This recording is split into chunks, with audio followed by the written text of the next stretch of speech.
안녕하세요. 저는 전라남도 교육청 영광도서관에서 독서 문화 또 평생학습 프로그램 담당하고 있는 사서 강윤희입니다. 현재 직업에 대해 소개해 주세요. 사서는 도서관 매니저라고 생각하는데요. 도서관이 문을 열 때부터 닫을 때까지 이 도서관 안에서 또 밖에서 일어나는 모든 일에 관여를 합니다. 흔히 사서라고 하면은 이제 책을 도서관에 온 사람들 빌려주고 또 반납하고 정리하고 이런 일들을 많이 생각하실 텐데요. 그것도 기본 업무로서 하고 있지만 우리 도서관에서는 자료 이용 서비스하고 독서 문화 프로그램, 또 평생학습 프로그램들을 운영하고 있어요. 이제 자료 이용 서비스도 여러 가지 방법으로 운영하고 있는데요. 서점 바로 대출 서비스, 또 야간 예약 대출, 수뇌 문고, 전집 대출, 그다음에 희망도서 바로 대출 서비스 같은 것도 이용자들이 편리하게 이용하실 수 있도록 다양한 방법을 제공하고 있고요. 그다음에 도서관 주간이나 독서의 날 같은 큰 행사 이용하고 있고, 연중으로 이제 독서회, 학생 독서회 있고 성인 독서회 지금 저희 2개 운영하고 있어요. 이런 독서회를 연중으로 운영하고 학교도 찾아가고 또 지역에 유관기관 찾아가서 학생들과 또 지역민들 만나는 일을 하고 있습니다. 현재 직업을 선택한 이유는 무엇입니까?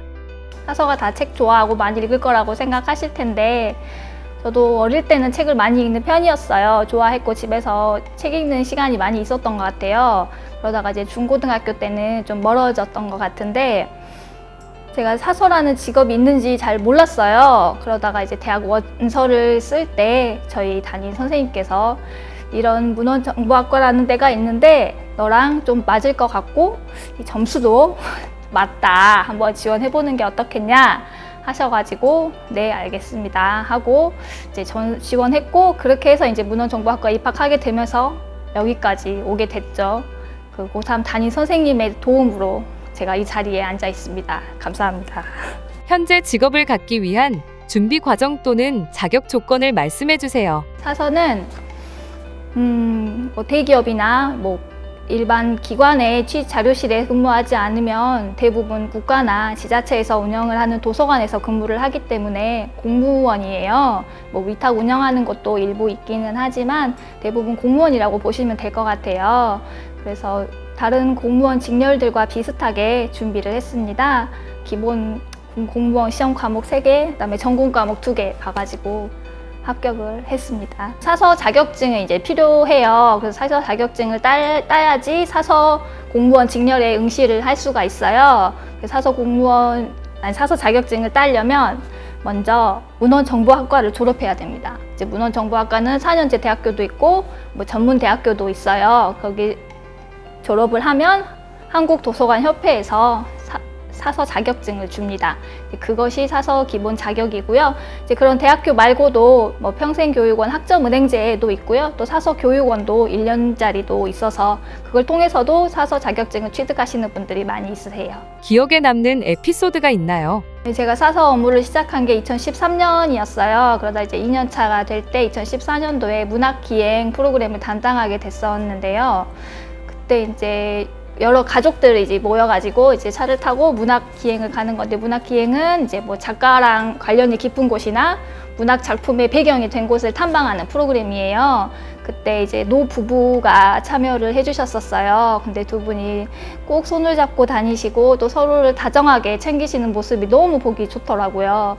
아, 나도 저렇게 늙어가면 좋겠다 생각하고 참 뿌듯하더라고요. 어르신들께서도 도서관에서 이런 프로그램이 있어서 우리가 여행도 다니고 너무 행복하다고 말씀해 주셨거든요. 그때 참 좋았습니다.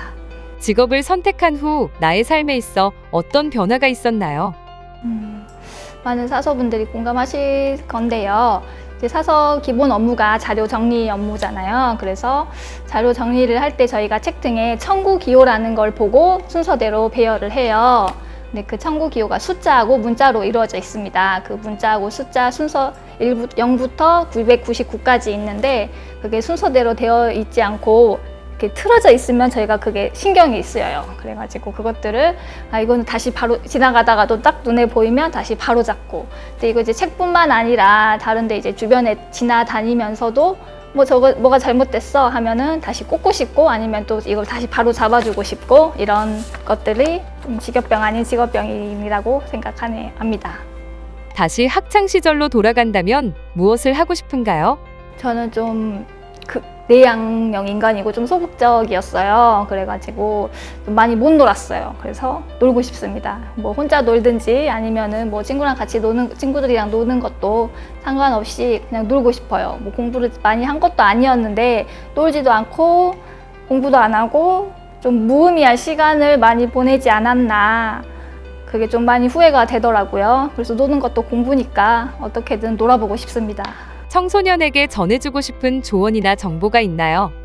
사서에 대한 일보다는 학생들이 지금 청소년 시기는 이제 나를 알아가는 과정이 많이 필요하다고 생각을 해요. 그래야 내가 하고 싶은 게 뭔지 알고 또 그 하고 싶은 일을 하기 위해서 필요한 것들 중에 내가 부족한 부분은 무엇인지 알 수 있을 거라고 생각을 하거든요. 그래서 뭐 혼자 있든 친구들이랑 같이 많은 경험을 해야지 또 나를 알 수 있을 거라고 생각을 해서 청소년은 또 자아를 형성하는 시기이기 때문에 나에 대해서 많이 생각해보는 시간을 가졌으면 좋겠습니다. 현재 직업에 대한 장점과 미래 전망은 어떻나요?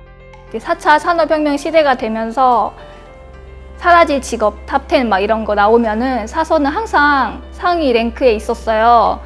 그래서 그 이유가 뭘까 생각해보면은 뭐 요즘 자료대 출판업도 요즘은 다 기계로 하고 최근에 저희 도서관에도 AI가 책을 추천해주는 플라이북이라는 기계도 들어왔어요. 그래서 이런 단순 업무들이 또 기계화 많이 되면서 사서는 없어도 될 직업이다라고 거기 랭크가 된 것 같습니다. 근데 앞서 말씀드렸듯이 사서는 책과 사람을 연결해주는 그 프로그램이나 이 공간으로서 역할을 하고 있어요. 그렇기 때문에 책과 사람을 연결해주는 건 인공지능이 할 수 없는 일이라고 생각을 합니다. 앞으로 도서관은 또 더 물리적으로 많이 좋아질 거고 또 그 안에 사서가 있고 그래서 책과 사람을 연결해주는 매개자로서 사서의 역할은 계속 커질 것이라고 생각합니다. 앞으로의 계획이 어떻게 되시나요? 최근에 저희 도서관에서 엄마 독서 모임의 질문들이라는 강연을 진행했었어요. 저도 참여해서 들었었는데 거기에서는 독서 모임이 그냥 사교 모임이 아니라 책을 내용을 바탕으로 어떤 질문을 하느냐, 어떻게 질문해야 될까라는 내용이 주제였습니다. 그래서 그 내용을 듣다 보니까 그 선생님 말씀하시더라고요. 최근에 이제 챗 GTP가 많이 화제가 됐었는데요. 그 챗 GTP한테 자기가 원하는 질문을 얻기 위해서는 질문을 잘해야 된대요. 그래서 그 질문을 잘하는 방법이 뭘까? 질문도 연습이 필요하다라고 하더라고요. 그래서 제가 아이들이 있는데 아이들이랑 집에서 좀 이제 어리니까 그림책을 가지고 서로 간단한 질문, 이 책에 나온 내용을 바탕으로 하나씩 서로 주고받으면서 또 서로에 대해 알아가고 저도 알아갈 수 있는 시간이 될 것 같더라고요. 사실은 제가 집에서 좀 불통의 아이콘이어가지고 좀 소통하는 것도 배우고 또 저를 많이 알 수 있는 시간이 될 것 같아가지고 좀 어려운 도전이긴 하지만 한번 해보려고 합니다.